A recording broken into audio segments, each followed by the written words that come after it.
Algum tempo depois, na época da colheita do trigo, Sansão foi visitar a sua mulher e levou-lhe um cabrito.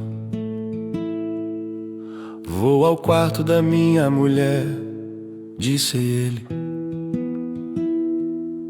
Mas o pai dela não quis deixá-lo entrar. Eu estava tão certo de que você a odiava, disse ele, que a dei ao seu amigo. A sua irmã mais nova não é mais bonita, fique com esta no lugar da irmã. Sansão lhes disse: desta vez ninguém poderá me culpar. Quando acertar as contas com os filisteus. Então saiu, capturou 300 raposas e as amarrou aos pares pela cauda. Depois prendeu uma tocha em cada par de caudas, acendeu as tochas e soltou as raposas no meio das plantações dos filisteus. Assim ele queimou os feixes, o cereal que iam colher, e também as vinhas e os olivais. Os filisteus perguntaram quem fez isso, responderam-lhes: foi Sansão, o genro do Tinita, porque a sua mulher foi dada ao seu amigo. Então os filisteus foram e queimaram a mulher e seu pai. Sansão lhes disse: já que fizeram isso, não sossegarei, enquanto não me vingar de vocês. Ele os atacou sem dó nem piedade e fez terrível matança. Depois desceu e ficou numa caverna da rocha de Etã. Os filisteus foram para Judá e lá acamparam, espalhando-se pelas proximidades de Leí. Os homens de Judá perguntaram: por que vocês vieram lutar contra nós? Eles responderam: queremos levar Sansão amarrado para tratá-lo como ele nos tratou. 3.000 homens de Judá desceram então à caverna da rocha de Etã e disseram a Sansão: você não sabe que os filisteus dominam sobre nós?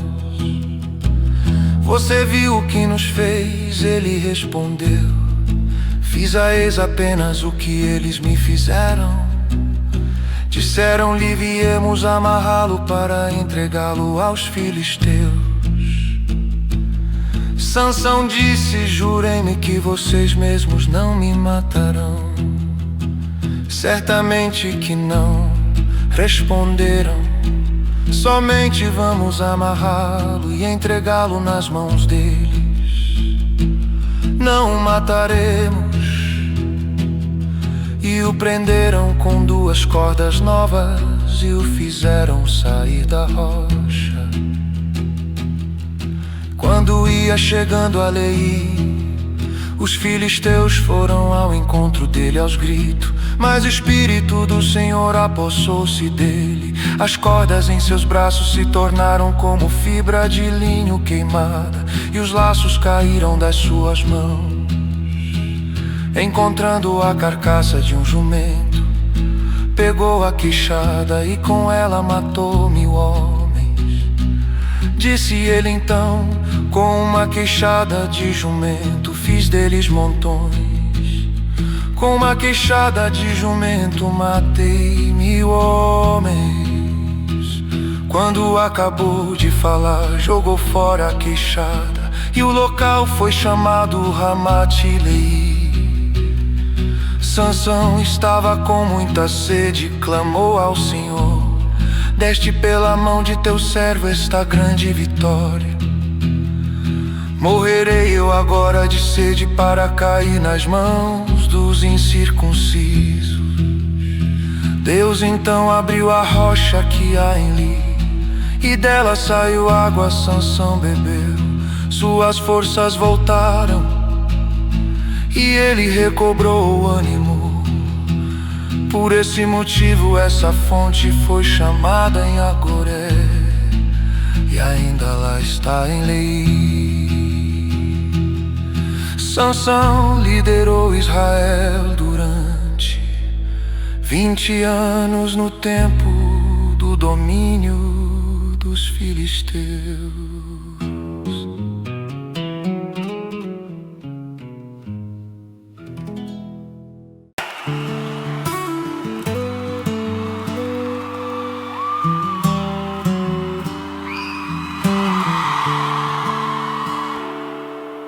Certa vez Sansão foi a Gaza,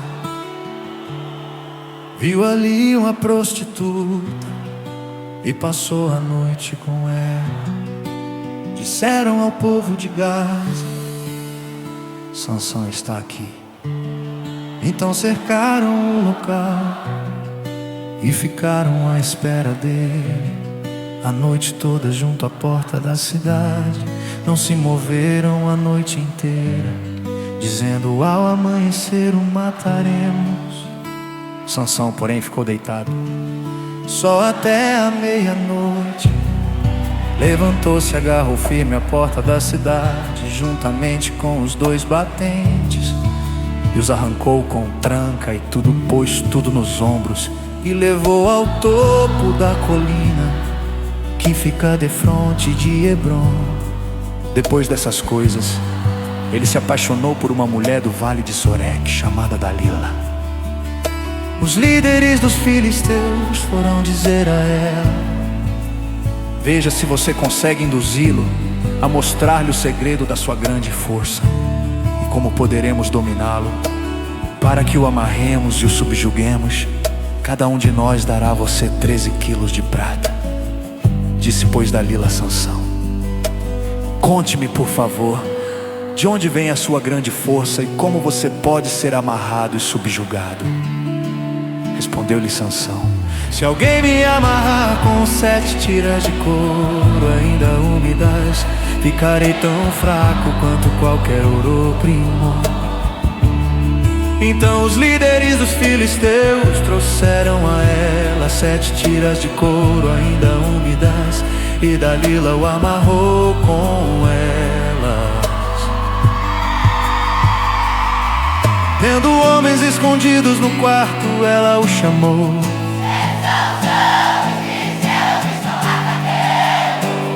mas ele arrebentou as tiras de couro como se fosse um fio de estopa que chega perto do fogo. Assim não se descobriu de onde vinha a sua força. Disse Dalila a Sansão: você me fez de boba, mentiu pra mim. Agora conte-me, por favor, como você pode ser amarrado. Ele disse: se me amarrarem firmemente com cordas que nunca tenham sido usadas, ficarei tão fraco quanto qualquer outro homem. Dalila o amarrou com cordas novas. Depois, tendo homens escondidos no quarto, ela o chamou: Sansão. Mas ele arrebentou as cordas de seus braços como se fossem uma linha.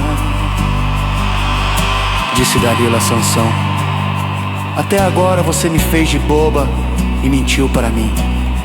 Diga-me como pode ser amarrado. Ele respondeu: se você tecer num pano as 7 tranças da minha cabeça e o prender com uma lançadeira, ficarei tão fraco quanto qualquer outro homem.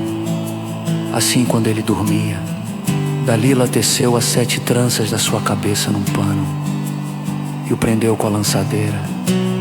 Novamente ela o chamou: Sansão, os filisteus estão vindo sobre você. Ele despertou do sono e arrancou a lançadeira e o ter, junto com os fios do ter. Então ela lhe disse: como você pode dizer que me ama se não confia em mim? Esta é a 3ª vez que você me fez de boba e não contou o segredo da sua grande força. Importunando o tempo todo, ela o esgotava dia após dia, ficando ele a ponto de morrer. Por isso ele lhe contou o segredo. Jamais se passou navalha em minha cabeça, disse ele, pois sou nazireu. Desde o ventre materno, se fosse rapado o cabelo da minha cabeça, a minha força se afastaria de mim, e eu ficaria tão fraco quanto qualquer outro homem. Quando Dalila viu que Sansão lhe tinha contado todo o segredo, enviou esta mensagem aos líderes dos filisteus: subam mais esta vez, pois ele me contou todo o segredo. Os líderes dos filisteus voltaram a ela levando a prata. Fazendo dormir no seu colo, ela chamou um homem para cortar as 7 tranças do cabelo dele, e assim começou a subjugá-lo, e a sua força o deixou. Então ela chamou: Sansão, os filisteus o estão atacando. Ele acordou do sono e pensou: sairei como antes e me livrarei. Mas não sabia que o Senhor o tinha deixado. Os filisteus o prenderam, furaram seus olhos e o levaram para Gaza. Prenderam-no com algemas de bronze e o puseram a girar um moinho na prisão. Mas logo o cabelo da sua cabeça começou a crescer de novo. Então os líderes dos filisteus se reuniram para oferecer um grande sacrifício a seu deus Dagom, e para festejar, comemorando, o nosso Deus entregou o nosso inimigo, Sansão, em nossas mãos. Quando o povo viu, louvou o seu Deus. O nosso Deus nos entregou o nosso inimigo, o devastador da nossa terra, aquele que multiplicava os nossos mortos. Com o coração cheio de alegria, gritaram: tragam-nos Sansão para nos divertir. E mandaram trazer Sansão da prisão, e ele os divertia. Quando o puseram entre as colunas, Sansão disse ao jovem que o guiava pela mão: ponha-me onde eu possa apalpar as colunas que sustentam o templo, para que eu me apoie nelas. Homens e mulheres lotavam o templo. Todos os líderes dos filisteus estavam presentes, e no alto, na galeria, havia cerca de 3.000 homens e mulheres vendo Sansão, que os divertia. E Sansão orou ao Senhor: ó soberano Senhor, lembra-te de mim. Ó Deus, eu te suplico, dá-me forças mais uma vez, e faze com que eu me vingue dos filisteus por causa dos meus 2 olhos. Então Sansão fonçou, escura assim traz, suras faz de dedos se filar. Mapuioba sinas, pegou mojimeta numa coluna e a esquerda lampa. Disso, Gilmor, bons filhos fetes.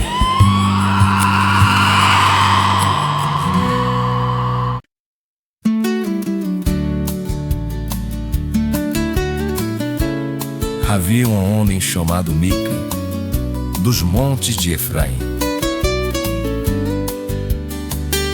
que disse certa vez à sua mãe: os 13 quilos de prata que lhe foram roubados, e pelos quais eu ouvi pronunciar uma maldição. Na verdade, a prata está comigo, eu a peguei. Disse-lhe sua mãe: o Senhor o abençoe, meu filho. Quando ele devolveu os 13 quilos de prata à mãe, ela disse: consagro solenemente a minha prata ao Senhor, para que o meu filho faça uma imagem esculpida e um ídolo de metal. Eu a devolvo a você.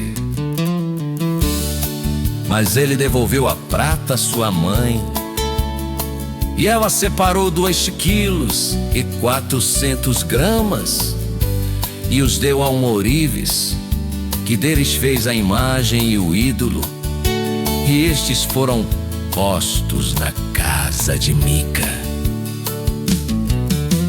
Ora, esse homem Mica possuía um santuário e fez um manto sacerdotal e alguns ídolos da família, e pôs um dos seus filhos como seu sacerdote.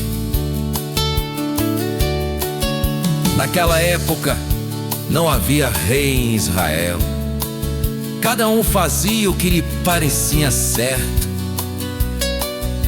Um jovem levita de Belém de Judá, procedente do clã de Judá, saiu daquela cidade em busca de outro lugar para morar.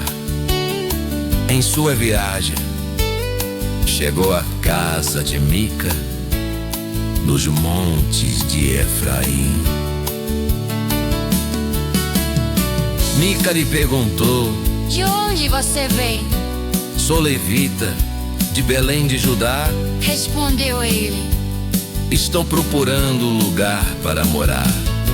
fique comigo, disse-lhe Mica. Seja meu pai sacerdote, e eu lhe darei 120 gramas de prata por ano, roupas e comida. O jovem levita concordou em ficar com Mica e tornou-se como um dos seus filhos. Mica acolheu o levita e o jovem se tornou seu sacerdote e ficou morando em sua casa. E Mica disse: agora sei que o Senhor me tratará com bondade, pois esse levita se tornou meu sacerdote.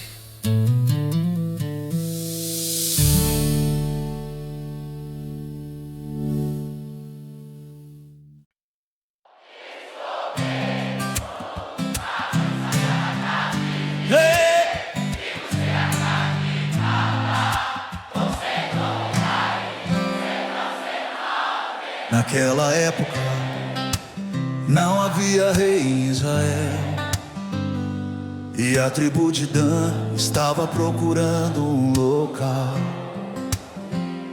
onde estabelecesse, pois ainda não tinha recebido herança entre as tribos de Israel. Então enviaram 5 guerreiros de Zorá e de Estaol. Esses homens representavam todos os clãs da tribo. Disseram-lhes: vão, explorem a terra. Os homens chegaram aos montes de Efraim e foram à casa de Mica, onde passaram a noite. Quando estavam perto da casa de Mica, reconheceram a voz do jovem levita. Aproximaram-se e lhe perguntaram: quem o trouxe para cá? O que você está fazendo neste lugar? Por que você está aqui? O jovem lhes contou o que Mica fizera por ele e disse: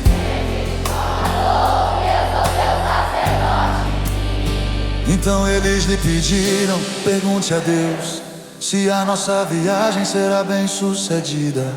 O sacerdote lhes respondeu: vão em paz, sua viagem tem aprovação do Senhor.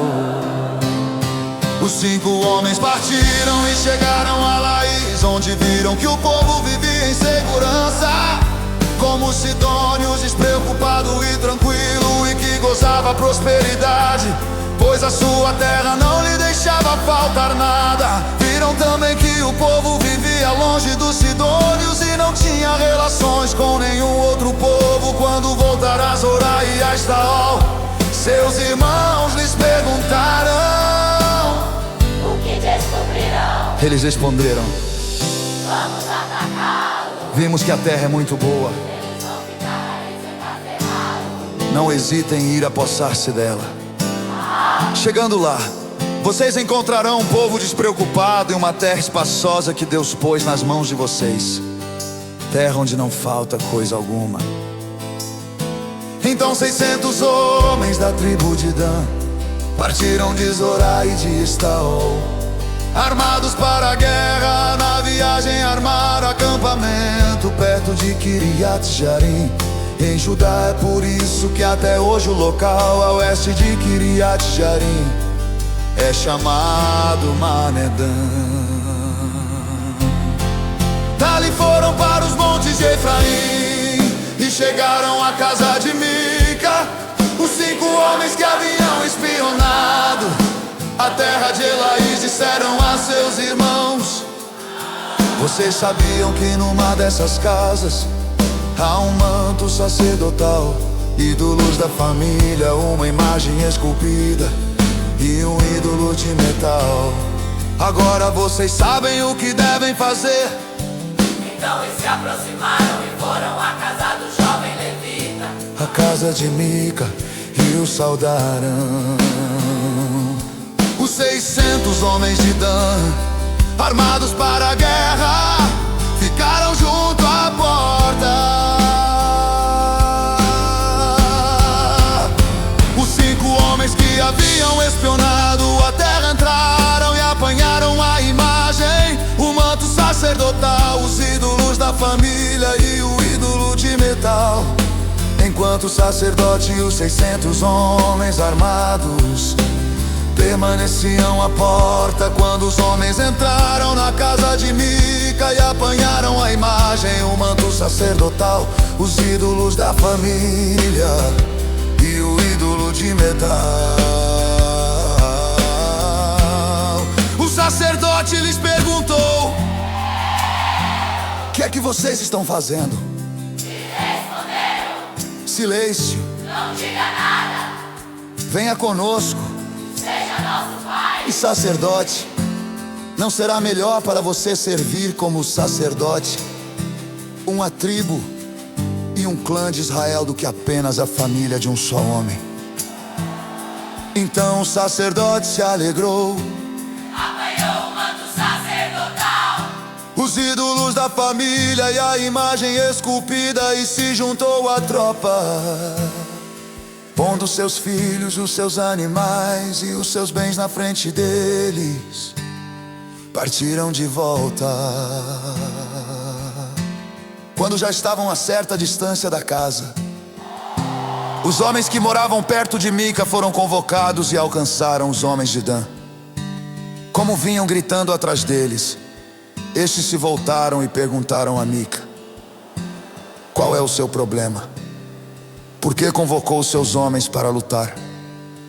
Ele respondeu: vocês estão levando embora os deuses que fiz e o meu sacerdote, o que me sobrou. Como é que ainda podem perguntar qual é o seu problema? Os homens de Dan responderam: não discuta conosco, senão alguns homens de temperamento violento atacarão, e você e a sua família perderão a vida. E assim os homens de Dan seguiram seu caminho, vendo que eles eram fortes demais para ele. Mica virou-se e voltou para casa.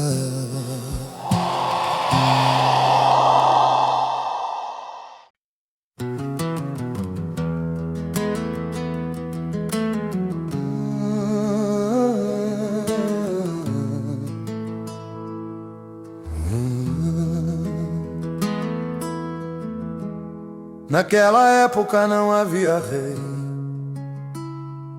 em Israel. Aconteceu que um levita que vivia nos montes de Efraim, numa região afastada, tomou para si uma concubina que era de Belém de Judá.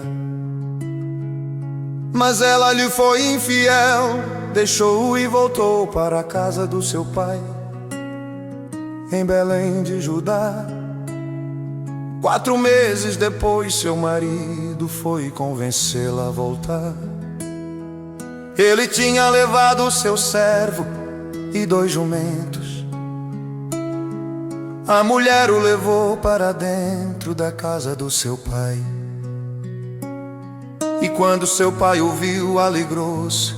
O sogro dele, pai da moça, o convenceu a ficar ali. E ele permaneceu com eles 3 dias, todos eles comendo, bebendo e dormindo ali.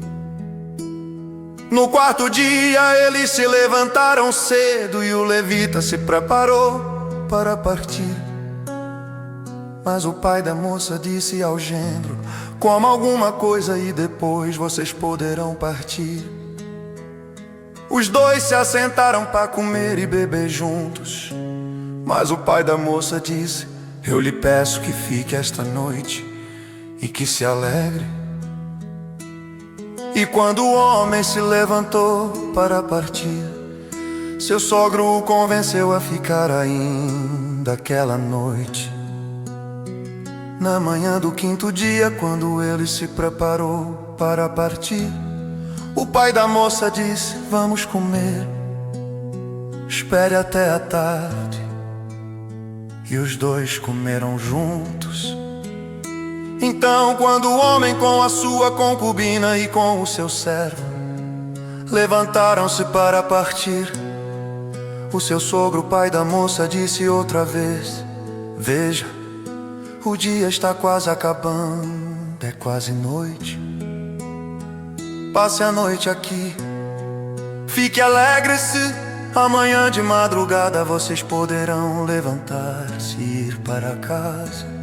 Não desejando ficar outra noite, o homem partiu rumo a Jebus, isto é, Jerusalém, com 2 jumentos selados e com a sua concubina. Quando estavam perto de Jebus e já se findava o dia, o servo disse a seu senhor: venha, vamos parar nesta cidade dos Jebuseus e passar a noite aqui. O seu senhor respondeu: não vão entrar numa cidade estrangeira, cujo povo não seja israelita, iremos para Gibeá. E acrescentou: ande, vamos tentar chegar a Gibeá ou a Ramá e passar a noite num desses lugares. Então prosseguiram e o sol se pôs quando se aproximavam de Gibeá de Benjamim. Ali entraram para passar a noite.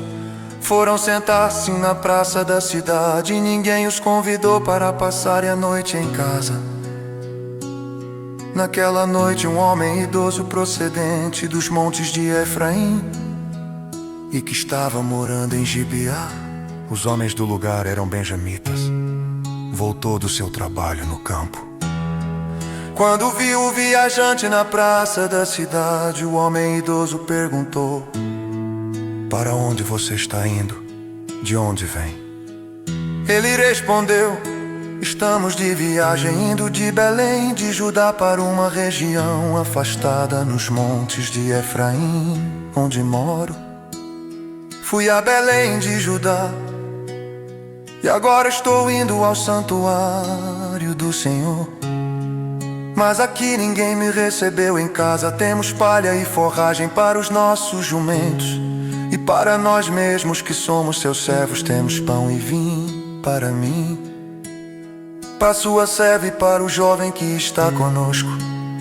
Não temos falta de nada. Você é bem-vindo em minha casa, disse o homem idoso. Vou atendê-lo no que você precisar. Não passe a noite na praça. E os levou para sua casa e alimentou os jumentos. Depois de lavarem os pés, comeram e beberam alguma coisa. Quando estavam entretidos, alguns vadios da cidade cercaram a casa esmurrando a porta. Gritaram para o homem idoso, dono da casa: traga para fora o homem que entrou na sua casa para que tenhamos relações com ele. O dono da casa saiu e lhes disse: não sejam tão perversos, meus amigos. Já que esse homem é meu hóspede, não cometam essa loucura. Vejam, aqui está minha filha virgem e a concubina do meu hóspede. Eu as trarei para vocês, e vocês poderão usá-las e fazer com elas o que quiserem. Mas nada façam com esse homem. Não cometam tal loucura. Mas os homens não quiseram ouvi-lo. Então o levita mandou a sua concubina para fora, e eles a violentaram e abusaram dela a noite toda. Ao alvorecer a deixaram.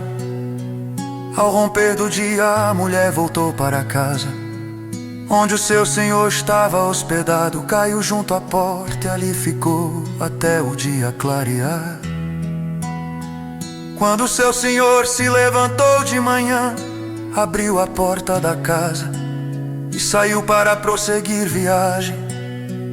Lá estava sua concubina, caída à entrada da casa, com as mãos na soleira da porta. Ele lhe disse: levante-se, vamos. Não houve resposta. Então o homem a pôs em seu jumento e foi para casa. Quando chegou em casa, apanhou uma faca e cortou o corpo da sua concubina em 12 partes, e as enviou a todas as regiões de Israel. Todos os que viram isso disseram: nunca se viu nem se fez uma coisa dessas desde o dia em que os israelitas saíram do Egito. Pensem, reflitam, digam o que se deve fazer.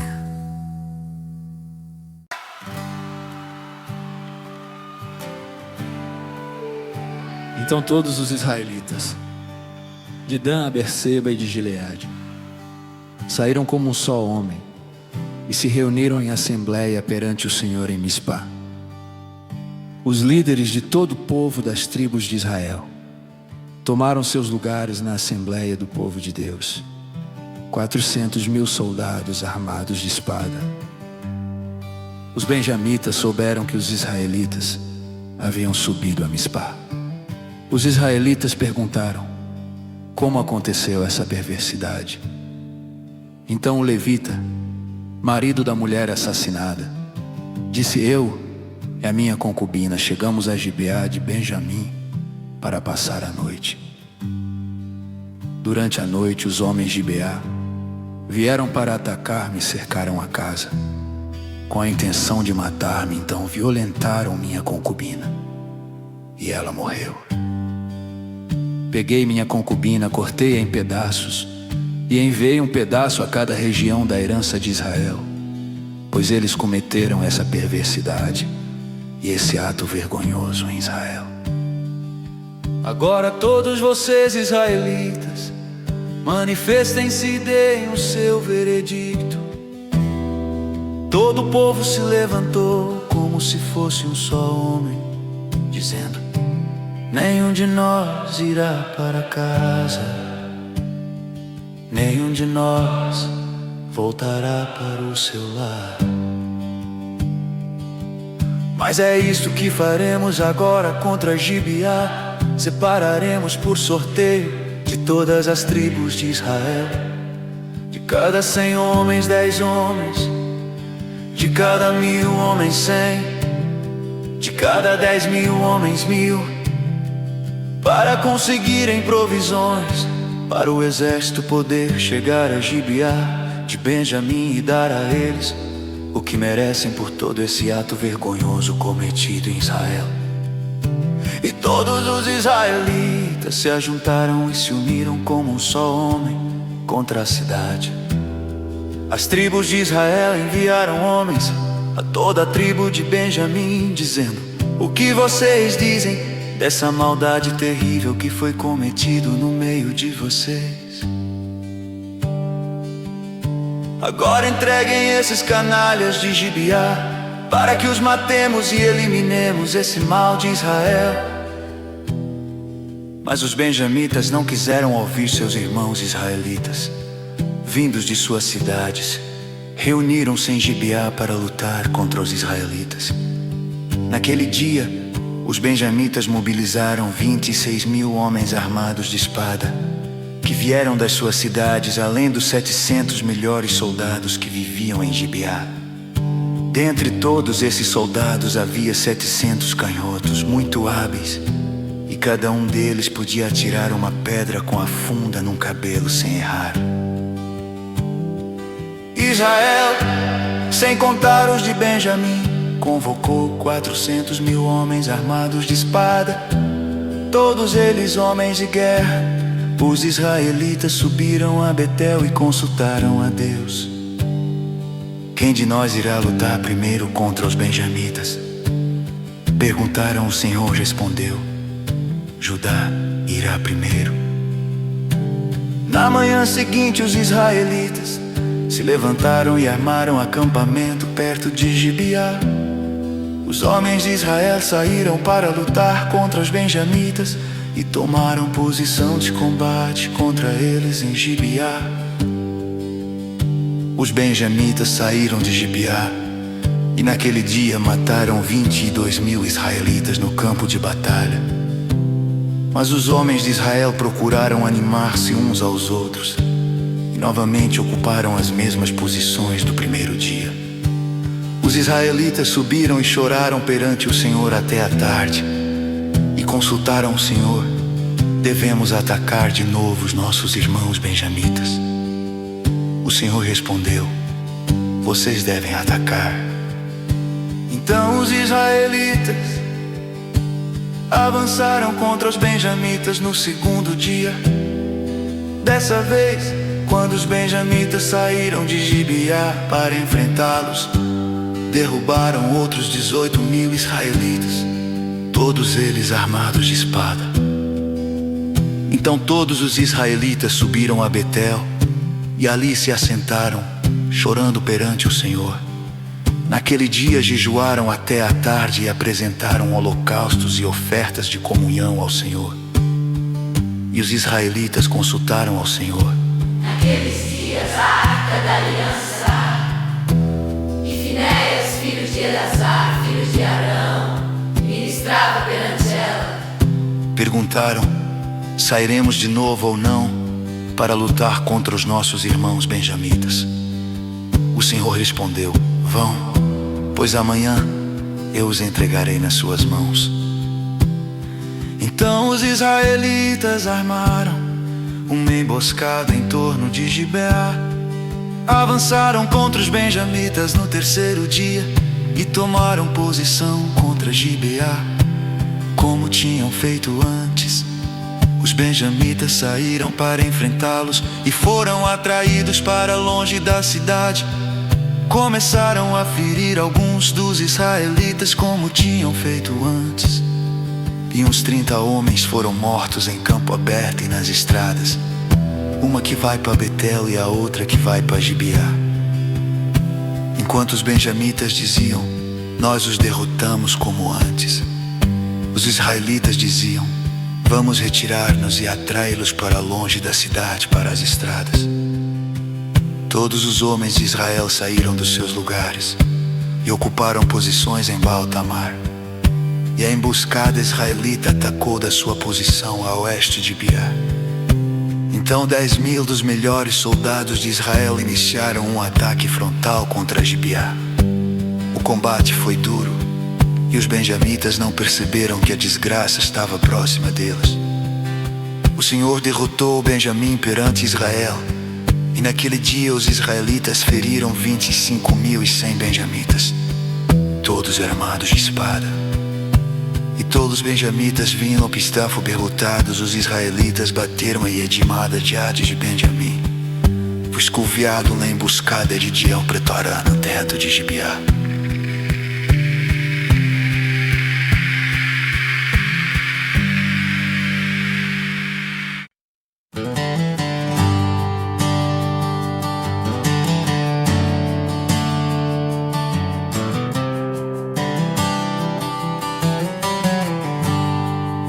Os homens de Israel tinham feito este juramento em Mispa: nenhum de nós dará sua filha em casamento a um benjamita. O povo foi a Betel, onde esteve sentado perante o Senhor até a tarde, chorando bem alto e amargamente. Ó Senhor, Deus de Israel, lamentaram porque aconteceu isso em Israel. Porque teria que faltar hoje uma tribo em Israel.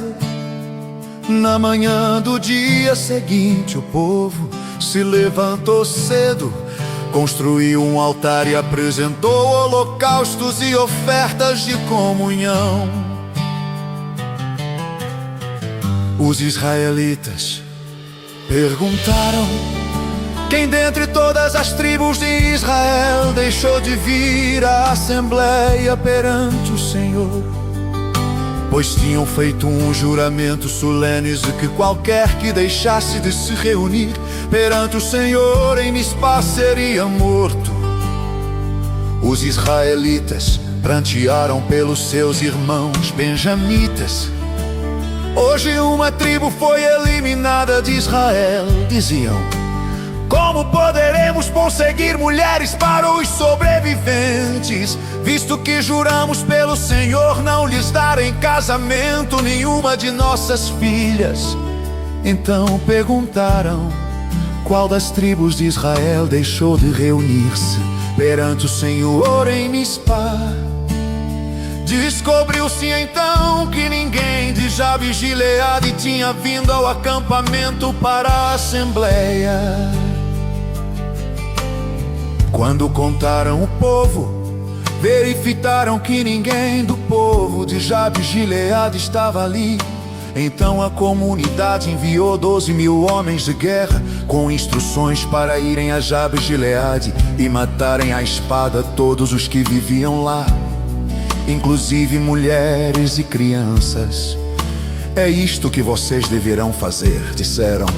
Matem todos os homens e todas as mulheres que não forem virgens. Entre o povo que vivia em Jabes de Gileade encontraram 400 moças virgens e as levaram para o acampamento de Siló, em Canaã. Depois a comunidade toda enviou uma oferta de comunhão aos benjamitas que estavam na rocha de Rimon. Os benjamitas voltaram naquela ocasião e receberam as mulheres de Jabes de Gileade que tinham sido poupadas, mas não havia suficientes mulheres para todos eles. O povo pranteou Benjamim, pois o Senhor tinha aberto uma lacuna nas tribos de Israel. E os líderes da comunidade disseram: mortas as mulheres de Benjamim, como conseguiremos mulheres para os homens que restaram? Os benjamitas sobreviventes precisam ter herdeiros para que uma tribo de Israel não seja destruída. Não podemos dar-lhes nossas filhas em casamento, pois nós israelitas fizemos este juramento. Maldito seja todo aquele que der mulher a um benjamita. Há, porém, a festa anual do Senhor em Siló, ao norte de Betel, a leste da estrada que vai de Betel a Siquém, e ao sul de Lebona. Então mandaram para lá os benjamitas, dizendo: vão, escondam-se nas vinhas e fiquem observando. Quando as moças de Siló forem para as danças, saiam correndo das vinhas, e cada um de vocês apodere-se de uma das moças de Siló e vá para a terra de Benjamim. Quando os pais ou irmãos delas se queixarem, a nós diremos: tenham misericórdia deles, pois não conseguimos mulheres para eles durante a guerra, e vocês são inocentes, visto que não lhes deram suas filhas. Foi o que os benjamitas fizeram. Quando as moças estavam dançando, cada homem tomou uma para fazer dela sua mulher. Depois voltaram para sua herança, reconstruíram as cidades e se estabeleceram nelas. Na mesma ocasião, os israelitas saíram daquele local e voltaram para as suas tribos e para os seus clãs, cada um para a sua própria herança.